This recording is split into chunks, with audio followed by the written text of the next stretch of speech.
But I don't wanna. The one day one was too hard. Fine then. Start the clock. Well, I did it. After finishing the one-day animation, I took a break. A perfectly normal amount of time break. Honestly, after animating the last animation meme, my body really needed the break. It did not appreciate me sitting at a computer, not moving for 9 hours straight. I knew going into the next part of the experiment was going to be even more strain on my body. For those of you who aren't aware, this is part 2 in a series where I attempt to show why spending more time on an animation will improve your work greatly. In part 1, I created an animation in a single day. I'm using animation memes since not only is it the most common form of animation younger animators are making, but a lot of the planning time is already done, since it uses a pre-existing song and trend. In part 1, I created a close-up meme in one day. To see the full process of that, go watch that video first. Going into the second part of this experiment, knowing I had more time let me spend much longer planning out the animation.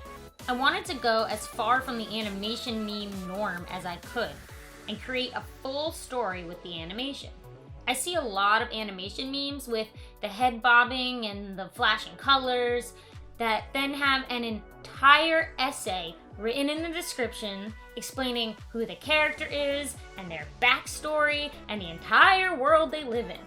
The number one most important rule that a lot of animators will tell you is show, don't tell.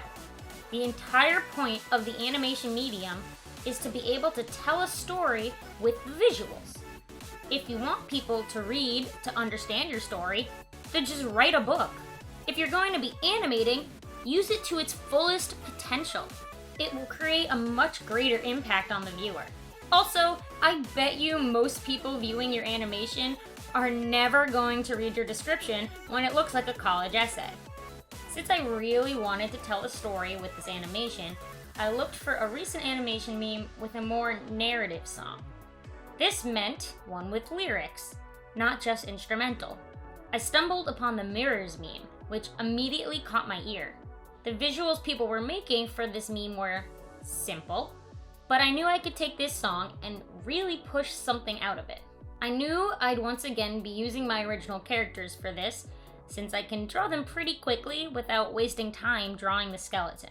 I wrote the lyrics down and played the song on repeat to really get it into my head.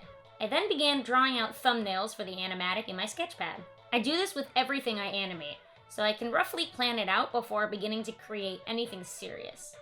At this stage, I can see what camera angles are working and what aren't. I can figure out how the plot will pan out and change it where I find necessary. Once these roughs are complete, it's time to go into the real storyboard. I have Storyboard Pro, which I know most people don't have, but if you are someone who wants to go more into storyboards or animatics, I highly suggest it. It's an amazing program. However, it's easy enough to just use whatever drawing program you use. Photoshop, Clip Studio Paint, Paint Tool Sai, Procreate, Art Studio Pro, whatever. And make the storyboard drawings there and then just edit it into a timeline. You can even just make a storyboard directly in your animation program. That's what I did on the one-day animation, since I knew I wanted to keep everything in Adobe Animate, just to not waste time. With Storyboard Pro, it's very easy to time to sound. You can also get subtle body movements pretty easily. Like Animate, it's a vector program, so moving lines around is crazy easy. You can choose to draw with pixels in the program, but that can force you to focus on everything looking pretty, and it can waste a lot of time. I added camera movements to the beginning and the end, just little subtle movements to keep things interesting when nothing is happening. When I was happy with the animatic, I exported and threw it into Animate. Storyboard Pro is directly connected with Harmony, but I'm still very new to that program. I'm much more accustomed to Animate and all of its hotkeys, so I knew I would be more productive on that than on Harmony. First, I drew right over my storyboard frames to create my keyframes. Next, it was just filling it in with in-betweens.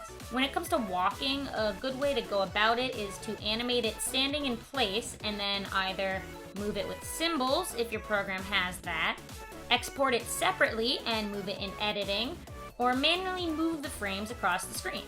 It's much easier than trying to guess the motion when your keyframes are so far away from each other. Anything I had that moved across the screen like that, also including the mirror, I kept static in the rough animation. Since this animation had a lot of action, I had a lot more fun with this than the last one. If you watch my one-day animation, you'll see it's just the characters standing there and talking. Sometimes emoting or moving their arms around. This animation had so much more going on. Different camera angles and motions and whatnot.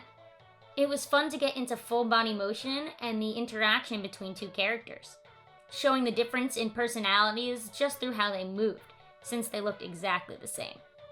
When it came to coloring, I wanted to put a lot more time into it than I did with the one-day animation. Because of this, I decided using Photoshop would be the best way to go. I actually used Photoshop to create my thesis film, so I had a lot of practice with animating in it. The one big issue I tend to have with animating in Photoshop is just how large the files can get. If I tried to clean up the entire thing on one file, it would slow down, crash, and then be unable to open again. I've had this happen to me many times before. To combat this, I saved multiple files with the animation cut into short segments. I usually have a file with all the colors open at the same time, so I can make sure everything matches. So with the files all set up, I went right into the cleanup. Frame by frame, I lined the entire animation in every file. I didn't do anything with the backgrounds except for where the characters interacted with it, such as the sheets on the bed. I did some looping in places such as the walk cycle to cut down some time. Getting the mirror to work like a mirror was a very interesting challenge. First, I duplicated the walk cycle and offset it just enough to match the angle the camera would see. I then had to swap the direction of the arms. All the motions were already done and taken care of, except for one part where I noticed the wrong arm was being reflected in the mirror. I had to swap arms right in the line art. I also had to make sure that the scars on the characters' bodies stayed the same at all times. This got very difficult as the camera angles changed and the motions got more intense, especially making sure the scars were swapped between both characters since one of them is a mirror. Finally, after fixing all my mistakes and finessing the details, it was time to color. The first thing I did was draw the backgrounds separately. I used Photoshop, since this is what I normally draw in anyway, to bang out the backgrounds. This also helped me to decide what I wanted the colors to be. These are characters I already had, so their color palettes were ready to go. But I wanted to create a nighttime look with the colors. I added this blue tint to everything in the backgrounds, and I figured that that would be a good look in the characters as well. So with the backgrounds done and ready to go, I threw them into the animation file and got started on coloring. For this, I created a new layer for colors only. I first fill in whatever needs coloring with a single color, and then, with the alpha channel on, I colored the specific sections what color they had to be. I then added shadows by picking the dark blue color I wanted as the universal shade, lowered the opacity, and went right into cell shading. To get the mirror effect, I had the mirror colors on a layer above the colors of the reflected character. All I did was lower the glass opacity and bam, reflection. When the characters come out of the mirror, I kept the colors the same by creating a palette from the colors I picked right from the reflected section. This definitely helped to differentiate between the two characters, as the reflected character is now much paler than the original. Out of everything in this process, the coloring definitely took me the longest. I find this to always be the way when I animate. I can bang out sketches and line art like there's no tomorrow, but I need an army to get any coloring done, I swear. When I finished the cleanup and colors, it was time for the final edit. I didn't record this because I am a dingus, and my computer needed a major break at this point. Honestly, all the editing was adding a camera movement and the end screen. Once again, I was a dingus and forgot to add the camera movement in the very beginning. At this point, I wanted it to be done, so I didn't even go back to fix it when I noticed after I exported, I am just living with this freeze frame now. Oh well, this is my life. The ending I didn't forget, And I did add the pan up to reveal the title of the animation meme, and then I inserted my icon and username, and bam, animation done.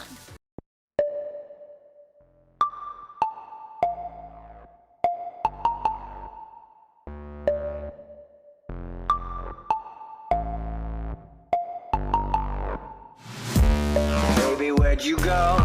With you in my soul. Empty when you're gone. When you're here, I'm gone. The mirrors in me just got me deep. The fear is in it. Can't get no sleep. See, I cannot explain what you cannot see. Baby, down below, they're reaching up to me. The mirrors in me just got me deep. The fear is in it.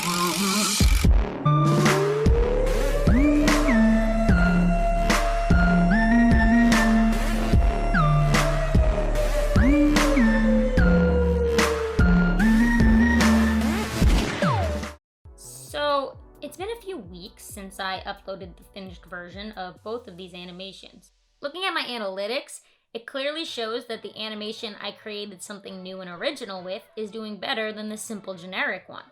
Personally, I feel a lot more accomplished with my 1 week animation. I got a chance to stretch my action legs and animate some movements I hadn't done before, and with some cool angles that had me taking my time to figure out how the motion would work. I found myself acting stuff out way more in the 1 week animation, since it was a lot more complicated. I do like the 1 day animation, don't get me wrong, but there was nothing new or interesting about what was happening on screen. I didn't really have to think too hard about the motions since they were so simple and straightforward. I do believe I would put the 1 week animation into my portfolio more so than the 1 day. Which, hey, I did! It's on my website. Would you look at that? This is such a big thing, especially for animators who are still in high school or middle school and are looking to go into animation when they go to college.